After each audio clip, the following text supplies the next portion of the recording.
Pakistan ISI, Sindh police, Pakistan, Pakistan, ISI।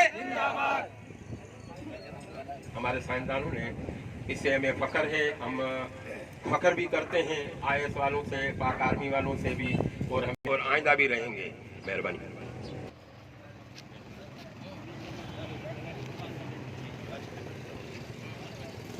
फौज जिंदाबाद, पाक फौज जिंदाबाद, पाकिस्तान। आपको दिखाया था, हमें फख्र है पाक आर्मी के ऊपर, IS के ऊपर, और हमें इनके साथ शाना बशाना खड़े हैं, आइंदा भी खड़े रहेंगे।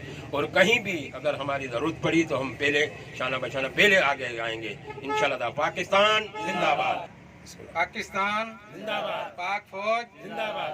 28 मई जेको आहे उन ते आटमी धमाका थिया हुआ ऐं पाकिस्तान ते असांजो फ़ख्र आहे।